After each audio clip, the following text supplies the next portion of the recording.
Puji Tuhan, Shalom Bapak Ibu yang dikasih dalam Tuhan. Haleluya. Puji Tuhan, pagi ini mari kita buka Alkitab dari Matius pasal 24 ayat 12 sampai ayat yang ke-14. Matius pasal 24 ayat 12 sampai ayat yang ke-14.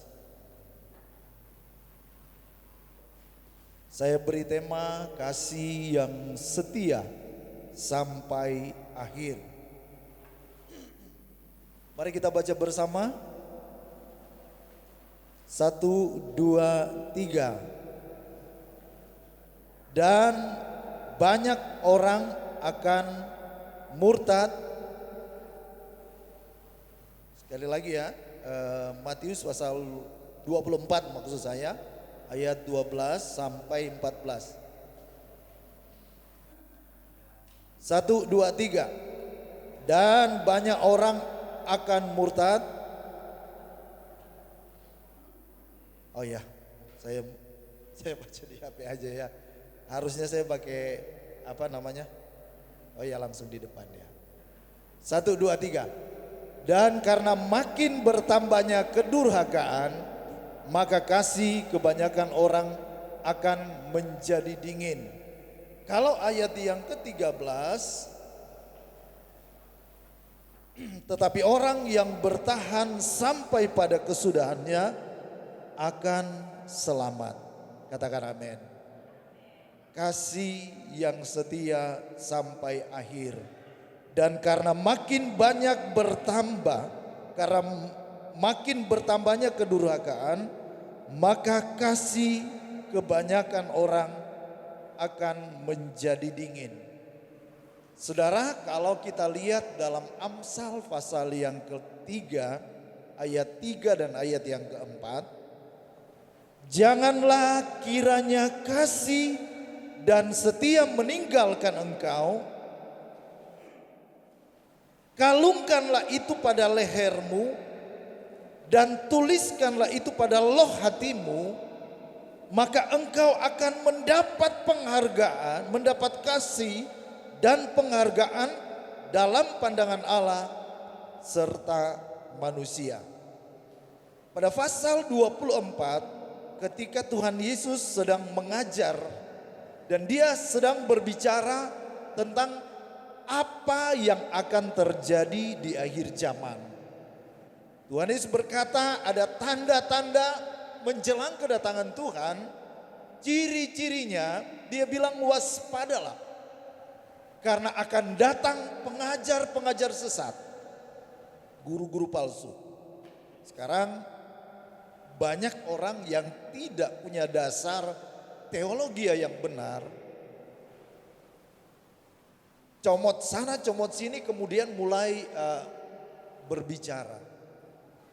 Nah, saudara, kebenaran ada yang pengalaman pribadi dan doktrin firman Tuhan itu berbeda. Karena pengalaman pribadi seseorang, Tuhan bekerja ada yang berbeda-beda.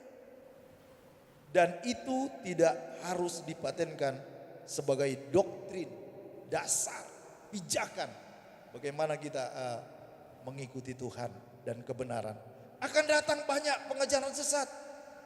Nah, akan terjadi kelaparan. Ini Tuhan Yesus berkata ini tentang akhir zaman. Krisis ekonomi. Kamu akan mendengar deru perang. Hari-hari ini saudara, di mana-mana kita mulai dengar ada kekuatan-kekuatan yang berimbang, kubu-kubu yang kuat. Dan agak ngeri sedap ya Bapak Ibu ya.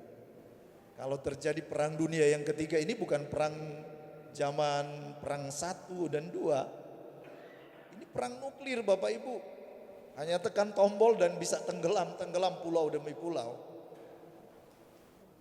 Nah, saudara, coba kita memperhatikan apa yang terjadi hari-hari ini. Akan ada gempa bumi. Saya berpikir waktu saya masih kecil jarang mengalami gempa bumi. Tapi belakangan ini ya, 10 tahun belakangan ini, dikit-dikit, wah ada gempa bumi, ada gempa bumi. Ya, itu yang Tuhan izinkan, akhir zaman. Tetapi salah satu tanda kemurtatan yang terjadi di ayat yang ke-12 ini, tetapi ayat 12, dan karena makin bertambahnya kedurhakaan, maka kasih kebanyakan orang menjadi dingin. Saya lihat dari beberapa terjemahan menjadi dingin. Ada yang menerjemahkan menjadi tawar, menjadi pudar, hampir luput, atau tidak lagi mengasihi. Tapi saya percaya kita tetap semangat. Amin. Jangan jadi dingin. Ternyata firman Tuhan mengajarkan di Amsal 3 yang tadi berkata bahwa kalungkanlah itu kasih dan setiamu pada Tuhan. Sebab orang yang mengasihi Tuhan, orang yang setia mendapatkan penghargaan. Bukan cuma di mata manusia, tetapi di mata Tuhan. Harus tetap semangat. Di Wahyu pasal 2, jemaat di Efesus, Tuhan mengecam. Pertama Tuhan memuji. Aku tahu jerih payahmu. Aku tahu perjuanganmu, pengorbananmu, ketekunanmu. Tetapi kemudian Tuhan berkata, ada satu hal yang membuat mereka jatuh. Wahyu pasal yang kedua, ayat 4 dan ayat yang kelima. Kemudian ayat ini datang. Namun demikian aku mencela engkau, karena engkau telah meninggalkan kasihmu yang semula.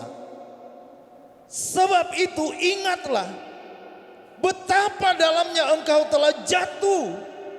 Bertobatlah dan lakukanlah lagi apa yang semula engkau lakukan. Jika tidak demikian, aku akan datang kepadamu dan aku akan mengambil kaki dianmu dari tempatnya jikalau engkau tidak bertobat. Tuhan bilang betapa dalamnya engkau telah jatuh. Karena apa saudara? Bukan karena perzinahan, perselingkuhan atau mencuri, merampok. Tetapi karena kasih yang mulai tawar. Kasih yang mulai dingin. Saudara, ini firman Tuhan. Saya sebagai gembala, saya berbicara bukan hanya menguatkan jemaat.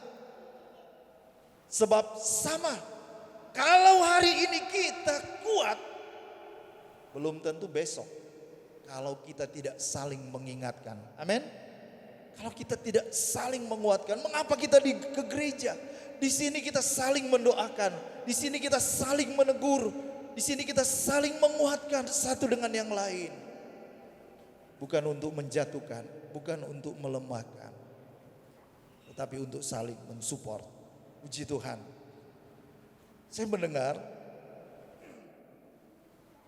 belum lama ini sebuah perkataan dari hamba Tuhan yang berkhotbah. Kalau kita tidak mau mendengar teguran, ingat nasihat dari manusia, hati-hati kalau Tuhan yang tegur. Memang tahap-tahap, memang pertama ditegur, diingatkan, diperingati, ditegur. Bahkan ada kalimat menghajar. Tetapi Tuhan berkata, barang siapa ku kasih, dia ku tegur. Amin. Puji Tuhan. Nah, kita akan belajar ciri orang yang kasihnya mulai dingin. Yang pertama, mulai malas beribadah. Ciri orang yang mulai kasih menjadi dingin, menjadi tawar, tidak bergairah, tidak bersemangat. Yang pertama tanda-tandanya ya, mulai malas beribadah. Kita baca dalam Mazmur 84 ayat 11. Sebab lebih baik satu hari di pelataranmu, sebab lebih baik satu hari di pelataranmu daripada 1000 hari di tempat lain. Lebih baik berdiri di ambang pintu rumah Allahku dan daripada diam di kemah-kemah orang fasik. Ibrani 10 ayat 25 berkata, janganlah kita menjauhkan diri dari pertemuan-pertemuan ibadah kita seperti dibiasakan oleh beberapa orang, tetapi marilah kita saling menasehati dan semakin giat melakukannya menjelang hari Tuhan yang mendekat. Katakan amin. Coba kita introspeksi ya. Kita lihat apakah kasih saya kepada Tuhan masih seperti dulu atau tidak. Nah, kita bisa melihat alarm yang ada di kita ya. Kadang-kadang memang itulah manusia. Kadang-kadang memang kalau lagi semangat, wow, biar hujan diterobosi, biar panas, biar jauh. Tetapi ketika ada, itu cara iblis ya. Cara iblis mulai mengalihkan semangat kita dengan banyak cara. Ketika jam ibadah dia datang memberikan tawaran-tawaran. Ayo, kamu ke gereja atau ke tempat rekreasi? Kamu mau ibadah cari Tuhan atau kita jalan-jalan? Itu tawaran Bapak Ibu. Hari pertama mungkin kita bisa kompromi. Iya ya, sekali-sekali dong minggu refreshing gak ke gereja misalnya ya. Tapi kemudian ketika dapat komunitas misalnya, kita punya rencana yang lain. Kita perlu refreshing Bapak Ibu. Tetapi ingat, jangan kita masuk jebakan iblis. Jebakan iblis. Itu ciri. Ketika akhirnya kita bisa menjadi kristal, mendingin menjadi kristal atau Kristen Natalan. Nanti Natal baru kita ibadah atau kapal selam ya timbul tenggelam. Nongol lagi pada waktu Paskah. Saudara, tapi biarlah roh kita menyala-nyala. Kita mulai jadi deteksi diri ya. Ketika mulai kita udah berapa lama gak ke gereja, aduh Tuhan rasanya saya berhutang. Kenapa saya tanpa sadar semakin jauh? Banyak hal yang bisa membuat hal ini terjadi. Hobi atau terlalu semangat bekerja. Itu bisa. Hal-hal yang membuat kita jauh dari Tuhan itu jadi berhala. Hati-hati Bapak Ibu. Hati-hati. Saya mendukung sekali anak-anak sekolah minggu kita belajar berprestasi, belajar sungguh-sungguh. Orang tua juga harus tetap menyeleksi ya. Hari-hari ini belakangan ini kami selalu mendukung, mendoakan setiap anak-anak yang ikut lomba, yang mereka WA, telepon, bantu doa tante, om. Nah, misalnya loh Bapak Ibu, sepanjang tahun kegiatan itu ada. Bagi kita orang Kristen, kebanyakan Senin, Selasa, Rabu, Kamis, anak-anak sudah bersekolah. Di gereja 1 jam, misalnya sekolah minggu 1 jam itu udah lama. Kemudian misalnya kita nggak ikut lagi, ini kita sharing ya sebagai gembala, sebagai orang tua. Anak-anak kalian adalah anak-anak kami. Kami ikut juga memikirkan masa depan mereka. Nah, hati-hati jangan sampai hampir tidak ada waktu lagi untuk datang dalam rumah Tuhan. Kita jangan hanya artinya begini. Hampir banyak waktu kita mendoktrin mereka dengan pelajaran-pelajaran umum. Senang mereka menjadi hebat, senang mereka bisa berprestasi. Tapi kemudian ada ketimpangan karena kurangnya mereka dekat dengan Tuhan. Ada anak menjadi pintar, tetapi kemudian karena ajaran agama kurang, sehingga sama orang tua jadi keminter. Jadi nomor satu kita harus balance ya. Secara intelektual kita membimbing mereka supaya bisa maju, cerdas, pintar.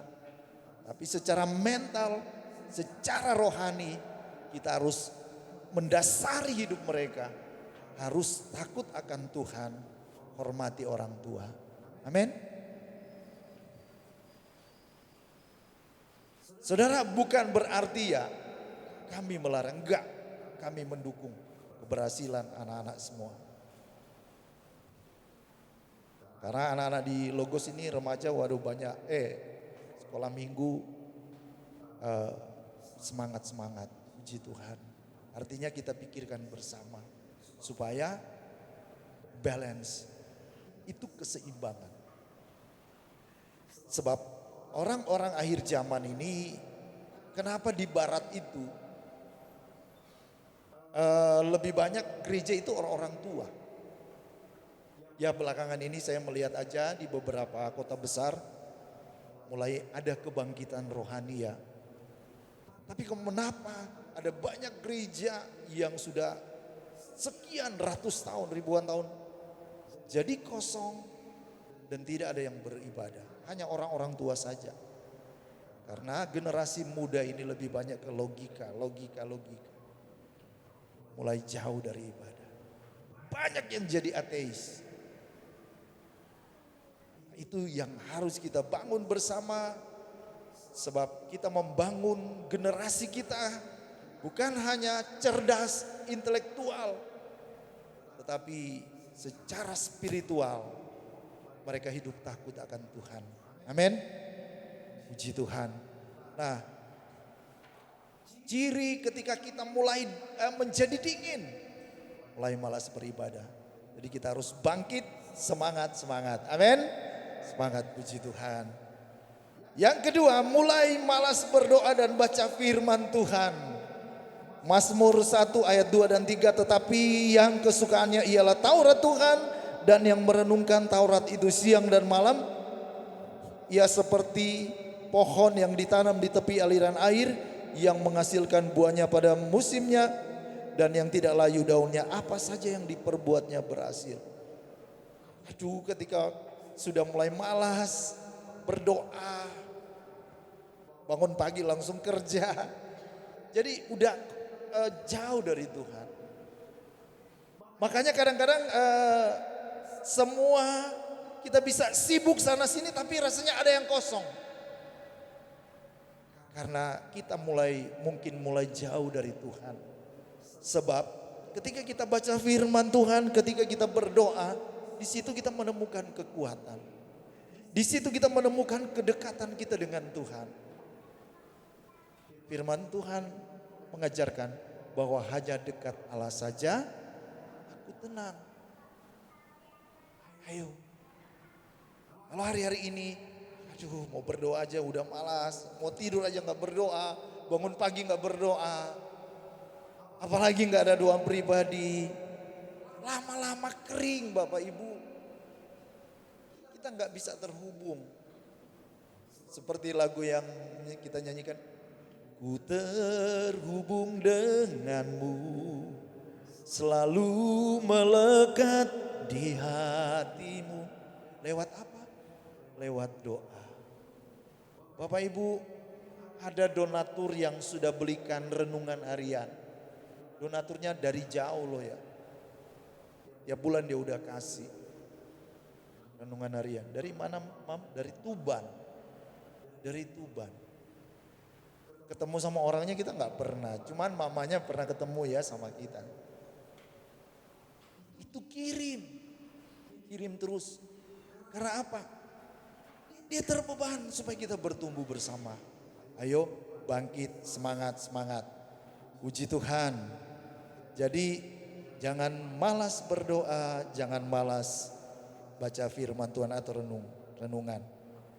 Yang ketiga, ciri-ciri ya yang harus kita deteksi secara rohani, terkadang kenyamanan, kemapanan, keberhasilan, kesibukan mulai mengikis hubungan kita dengan Tuhan. Bukan cuma dengan Tuhan, bahkan keluarga.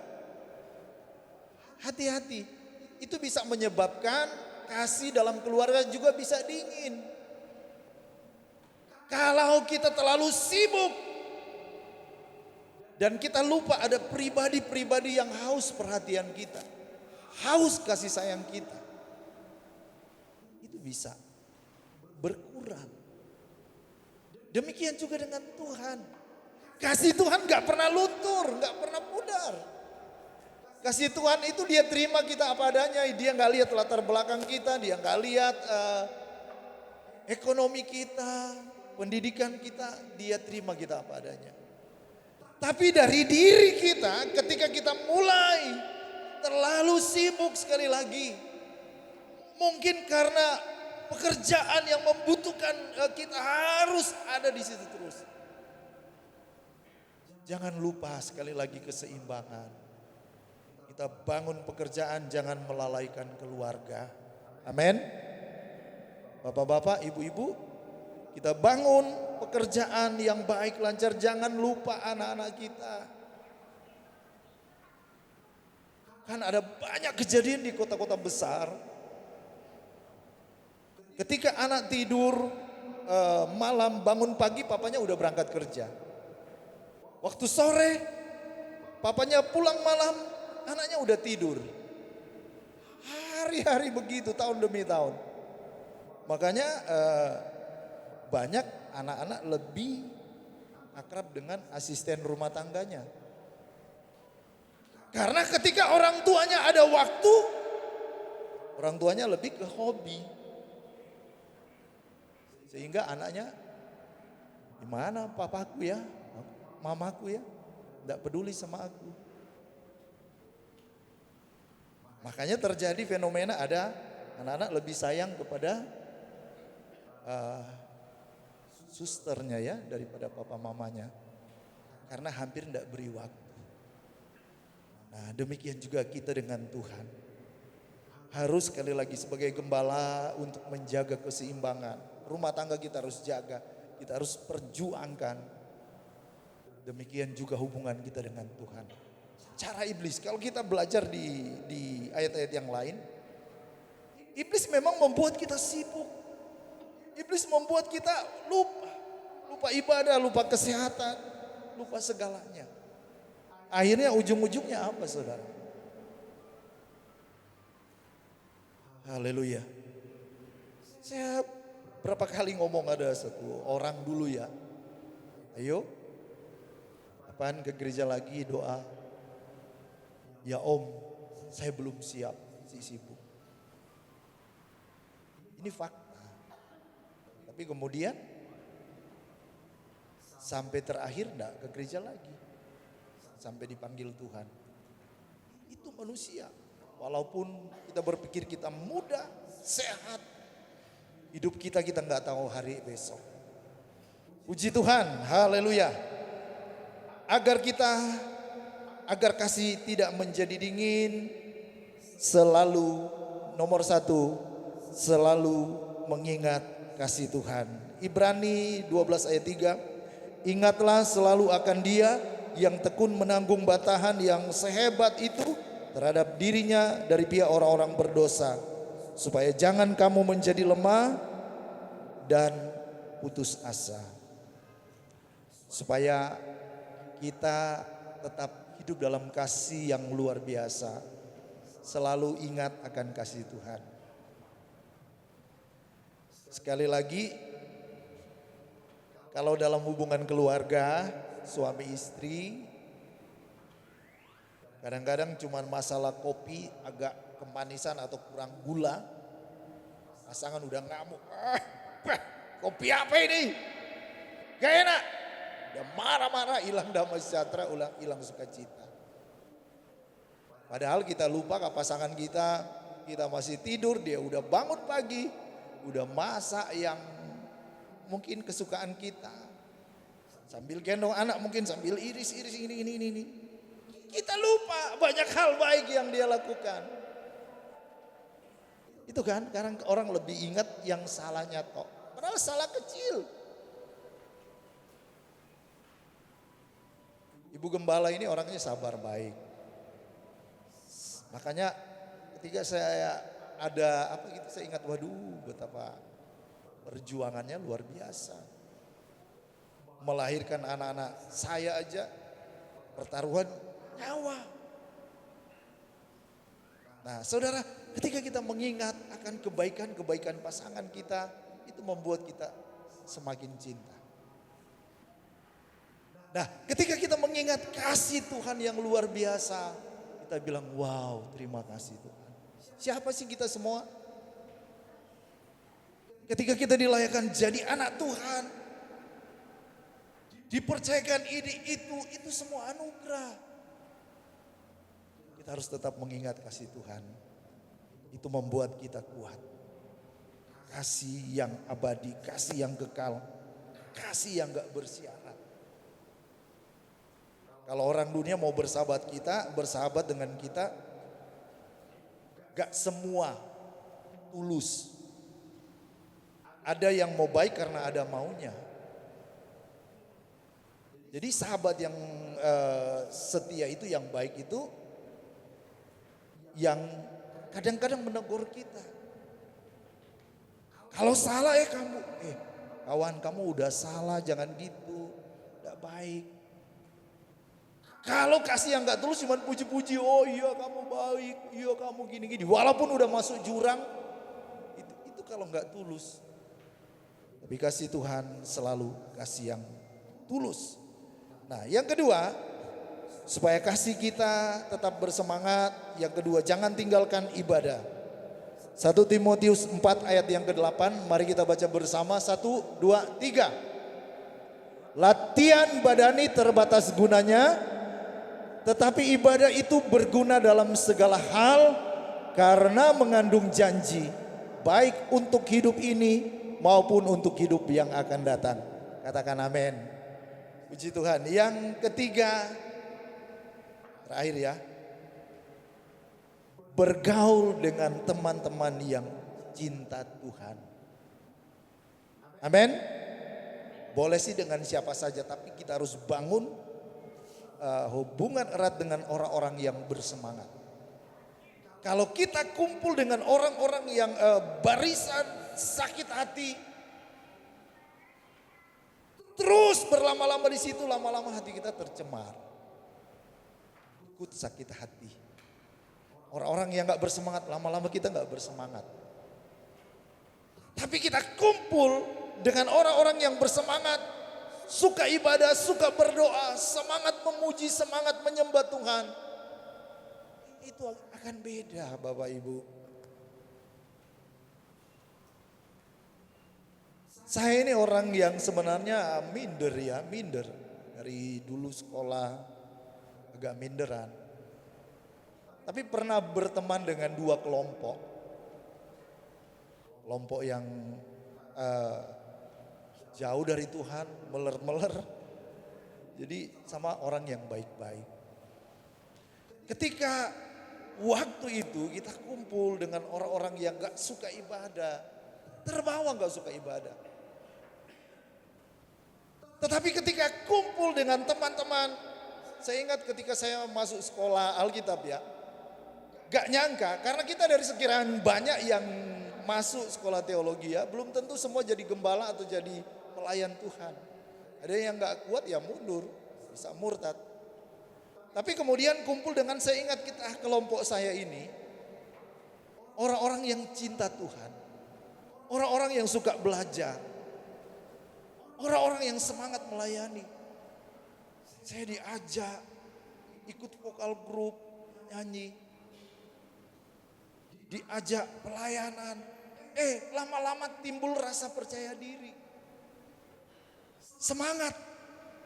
Dan saya ingat sampai sekarang ini teman-teman saya ini banyak yang jadi dosen-dosen, gembala-gembala atau pemimpin-pemimpin yang dipakai Tuhan. Karena apa?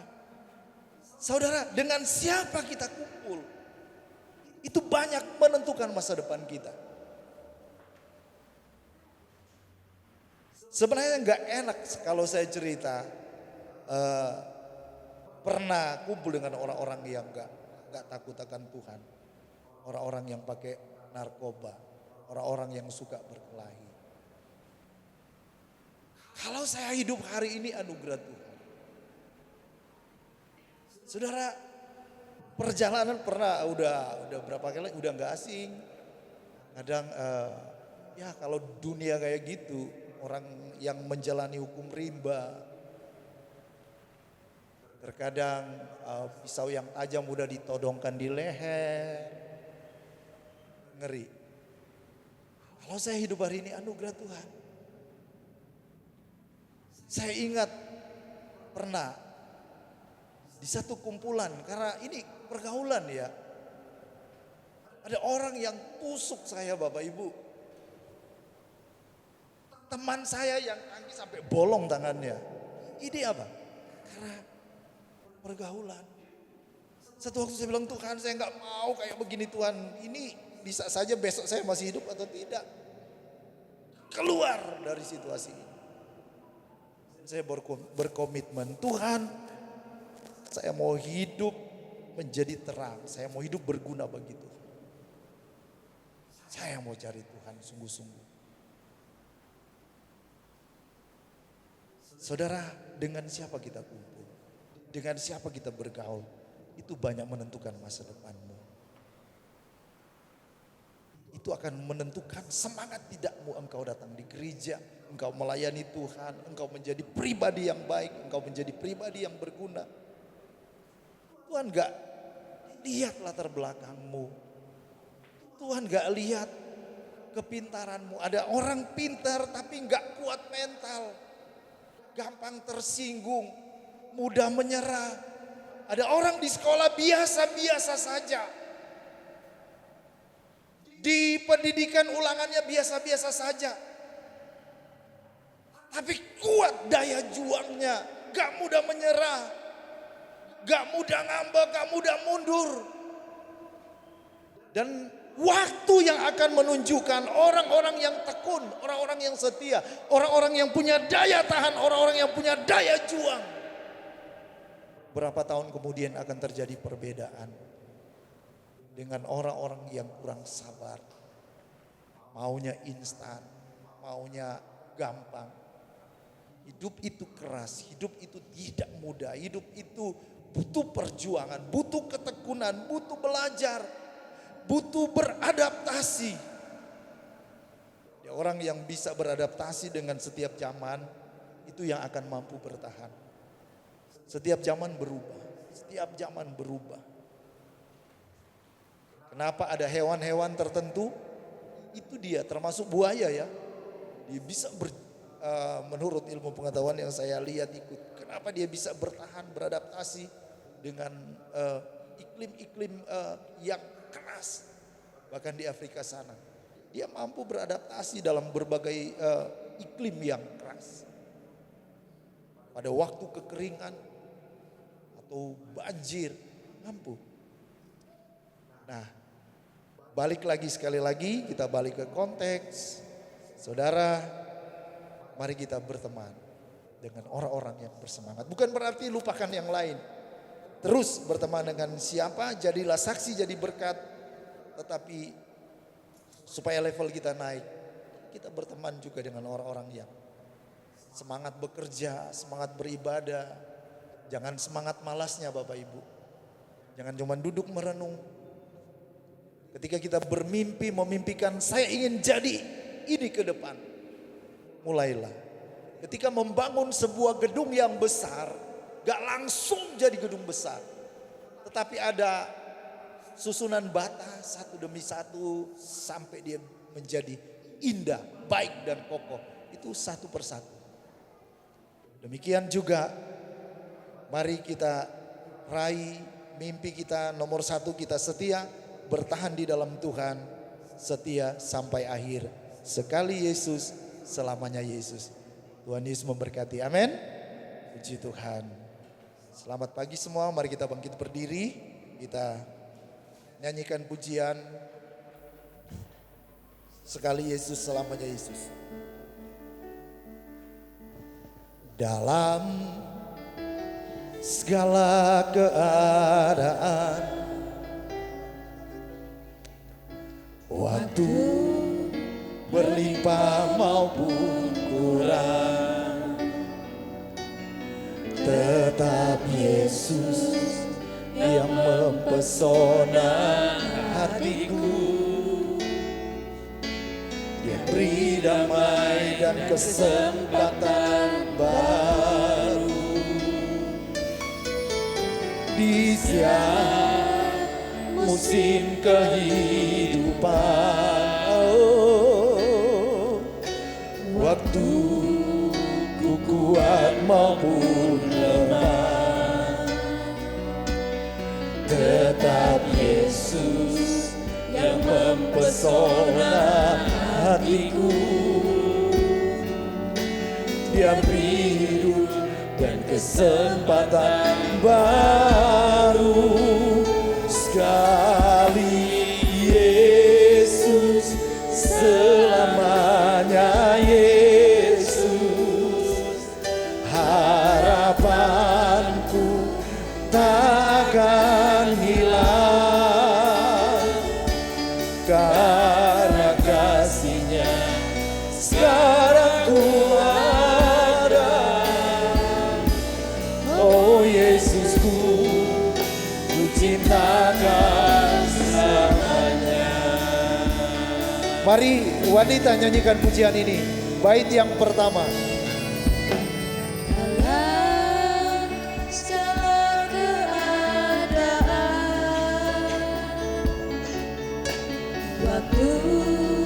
Berlimpah maupun kurang, tetap Yesus yang mempesona hatiku. Dia beri damai dan kesempatan baru. Mari semua kaum pria, di setiap musim kehidupan, waktu ku kuat maupun lemah, tetap Yesus yang mempesona hatiku. Dia beri hidup dan kesempatan baru. Sekali Yesus, selamanya Yesus. Harapanku takkan hilang, karena kasih-Nya sekarang ku ada. Oh Yesusku, ku cinta Kau selamanya. Sekali Yesus, sekali Yesus, selamanya Yesus. Harapanku takkan hilang, karena kasih-Nya sekarang ku ada. Oh Yesusku, ku cinta Kau selamanya. Sekali Yesus, selamanya Yesus. Harapanku takkan hilang, karena kasih-Nya sekarang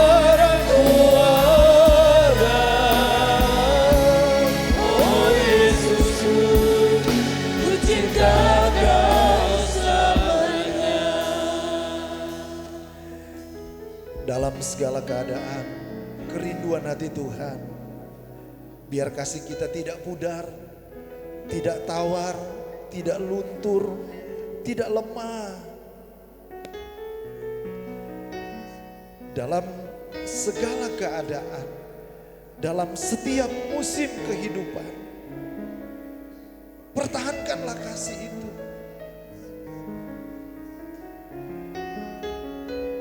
Jangan keluar dari komunitas. Jangan jauh dari teman-teman yang sama-sama kita mengiring Tuhan. Ketika kita berjalan sendiri, kita mudah diperangkap oleh iblis.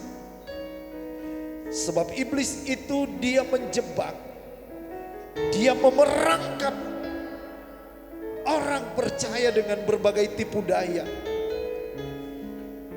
Tipu daya kesibukan, tipu daya hobi, dan lain sebagainya. Supaya kita lemah, kita jauh. Jangan sampai kaki Dian itu dialihkan ke orang lain. Karena kita mulai luntur kasih kita. Kaki Dian ini berbicara tentang anugerah keselamatan yang disia-siakan. Jangan sia-siakan anugerah Tuhan. Tuhan mengasihi Bapak Ibu Saudara. Saya mengasihi Bapak Ibu Saudara. Ketika Tuhan mempercayakan sebagai gembala. Kami adalah orang tua rohani Bapak Ibu Saudara. Ketika engkau susah, kami juga ikut susah. Ketika engkau mungkin dalam keadaan yang sulit, kami ikut memikirkan, kami ikut berdoa. Ada saatnya ketika kami berbicara dan menegur dan mengingatkan, bukan karena kami membenci, tapi sebagai hamba Tuhan kami mengasihi Bapak Ibu Saudara. Maju terus, setia sama Tuhan. Sebab ketika hidup kita dalam perkenanan dan takut akan Tuhan, di situ kita menemukan betapa luar biasa segala anugerah, pemeliharaan, segala topangan dan kebaikan Tuhan. Roh Kudus tolong kami, Roh Kudus mampukan kami di tengah-tengah tantangan akhir zaman ini, untuk kami menjaga hati, menjaga motivasi, menjaga api Kristus menyala dalam hati kami, menjaga kasih Kristus tetap kuat, tetap hangat, tetap menyala sampai kesudahan zaman, setia sampai akhir. Terima kasih Tuhan, meteraikan firman Tuhan ini bagi kami semua. Kami sudah berdoa dalam nama Tuhan Yesus Kristus. Haleluya. Amin. Tuhan Yesus berkati. Saya serahkan kepada yang memimpin pujian.